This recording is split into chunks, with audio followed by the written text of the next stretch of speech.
নমস্কার বন্ধুরা, গাছগুলো এইখান থেকে কাটিং নেওয়ার পরে ফাঙ্গিসাইড দিয়ে দিয়েছিলাম এবং ফাঙ্গিসাইড দেওয়ার পরে 4 থেকে 5 ঘন্টা রাখার পর বা একদিন রাখার পরেও আপনারা করতে পারেন। ওই সময় আমরা কিন্তু গাছটিকে 4 ঘন্টা কি 5 ঘন্টা বা 24 ঘন্টা ড্রাই হওয়ার জন্য রেখে দিয়েছিলাম এবং তারপরে এই ধরনের আমার বেড রেডি করা আছে, যার মধ্যে কোকোপিট নেই, 50% রাইস হাস্ক, যেটাকে বলা হয় ধানের চিটা। এই যে দেখতে পাচ্ছেন, এইগুলো রাইস মিল থেকে কিনে আনা একদম ফাইন রাইস হাস্ক। তো এইগুলো 10 দিন প্রসেস করা হয়েছে, কিভাবে প্রসেস করা হয়েছে সেইগুলোও দেখাবো। এবং এইখানে ওই যে আপনার 25% normal garden soil, 50% rice husk এবং 25% পাতা পচা সার। এতে কোনো ধরনের সার দেয়া নেই। এই কটার মিক্সড করে এটা 1 বছর রাখা ছিল মাটিটা, এবং তারপরে 1 সপ্তাহ এই প্যাকেটে আমরা দিয়েছি। প্যাকেটে দেওয়ার পরে কিন্তু আমরা এই যে মাটিটাতে প্রত্যেক দিন আমি জল দিয়ে গেছি 2 বেলা এবং ভিজিয়ে জাস্ট মাটিটাকে নরম করা হয়েছিল। নরম মানে এত নরমও নয় যে একদম কাদা পাঁকের মতো হয়ে যাবে, মাটিটা যেন না বসে যায়। এইভাবে দানাদার টাইপের মাটি হতে হবে, দেখুন এই যে, তবেই কিন্তু রুট জার্মিনেশনটা ভালো হবে। এইগুলো হলো টপ কাটিংয়ের জন্য গাছের যে ডগাটা কেটে নেওয়া হয়। আর এইখানে হচ্ছে যেগুলো আমরা স্টেম কাটিং করেছিলাম সেইটার বেড করেছি। এইগুলো হচ্ছে টায়ারকে কেটে নিয়ে উল্টে নেওয়া হয়েছে এবং বেড করা হয়েছে এবং নিচে জাস্ট পলিথিন বিছিয়ে দেওয়া হয়েছে। এইগুলো হচ্ছে আপনার স্টেম কাটিং, এইগুলো গ্রিন ভ্যারাইটির স্টেম কাটিং, এবং এইগুলো আপনার আছে রেড ভ্যারাইটির স্টেম কাটিং।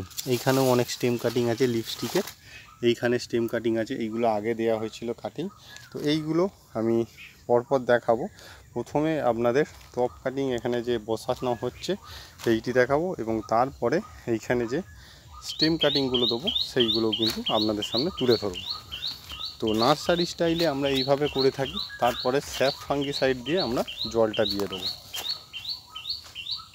তো এই হচ্ছে ওভারভিউ। এখানে হচ্ছে আপনার ছায়াযুক্ত একটি স্থান, এবং এই ছায়াযুক্ত স্থান হয়ে যাওয়ার পরে এই ছায়াযুক্ত স্থানে এই গাছগুলো এখানে পটিং হয়ে যাওয়ার পরে এই যে এই রকম ধরনের আমরা একটি, দেখুন এইখানে দেখতে পাবেন, এইখানেও দেয়া আছে, এখানে 1-1.5 হাজার দেওয়া আছে। তো এই ধরনের আমরা একটা হিউমিডিটি ক্রিয়েট করার জন্য পলি হাউস করে দেবো। এটা অলরেডি পলি হাউসই, একটা পলিথিন দিয়ে সেট করা আছে। তো এর নিচে আমরা আবার একটি পলি হাউস করব, যেটাতে একদম হাওয়া বাতাস ঢুকতে পারবে না, জাস্ট একটা হিউমিডিটি ক্রিয়েট করব। তো সেইগুলোতে এইখানে যে বিগ রয়্যাল ভ্যারাইটি আছে এই কাটিংগুলো দেবো, সেইগুলো আপনাদের দেখাবো। এখন আসা যাক এই যে কাটিংগুলো আছে, এই কাটিংগুলো আমরা কিভাবে পটিং করছি সেইটা আপনাদের সামনে দেখাবো। তো দেখুন এখানে টোটাল আমি ওভারভিউটা দেখাচ্ছি। এইখানে টোটাল আছে গাছ, আমার কোনো ক্যামেরাম্যান নেই, আমি একাই করি। তো দেখতেই পাচ্ছেন, তো এইখানে সব কাটিংগুলো আমরা দেব। তো চলে আসা যাক কীভাবে আমরা প্রসেসে কাটিংটা দিচ্ছি। একটি পেন নিয়ে নেবেন অথবা একটি লাঠিকে এইভাবে আমরা ছুঁচালো করে নেব, এবং ডাইরেক্ট কিন্তু গাছটি নিয়ে এরকমভাবে চেপে ঢুকিয়ে দেবো না, তাহলে কিন্তু এই ফাঙ্গিসাইড এখানে যেসব টিস্যুগুলো আছে এই টিস্যুগুলো কিন্তু ড্যামেজ হয়ে যাবে।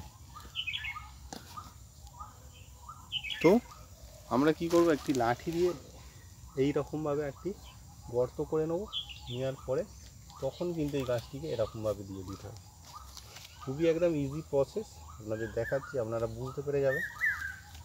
খুব বেশি একদম পুঁতে দেওয়ার দরকার নেই, হালকা করে জাস্ট এরকম দিয়ে দিলেই হয়ে যাবে।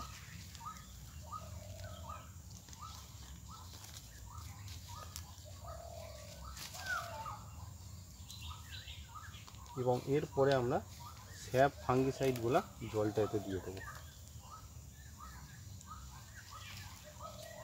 বড় গাছগুলো যদি আপনারা বেডে করেন, অনেক গাছ হয়, বড় গাছগুলো মিডিলে দেওয়ার চেষ্টা করবেন এবং ছোট গাছগুলো ধারে দেওয়ার চেষ্টা করবেন।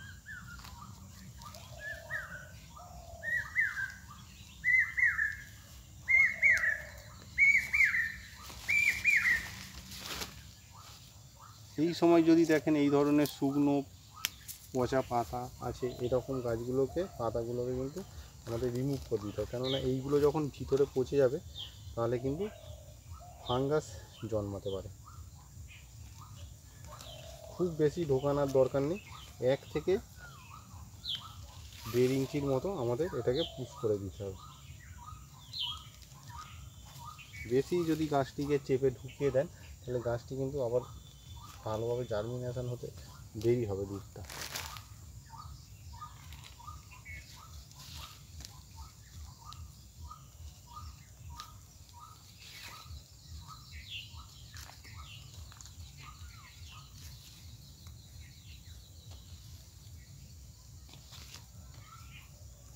তো এইটা হচ্ছে আপনার আজকে ফেব্রুয়ারি 23 তারিখ ওই ভিডিওটা দিচ্ছি আপনাদের কাছে, এবং এইগুলো আজ থেকে 40 দিন পরে মোটামুটি গাছগুলো রুট এসে যাবে এবং 60 দিন পরে এইগুলো বিক্রির যোগ্য হয়ে যাবে।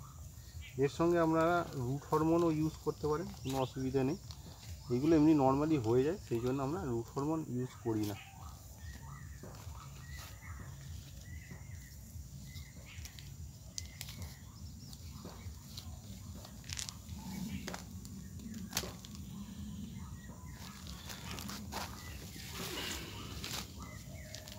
যেহেতু আমাদের অনেক গাছ, তো সবটা আমি দেখাচ্ছি না, তো এইখানে ভিডিওটা শেষ করছি।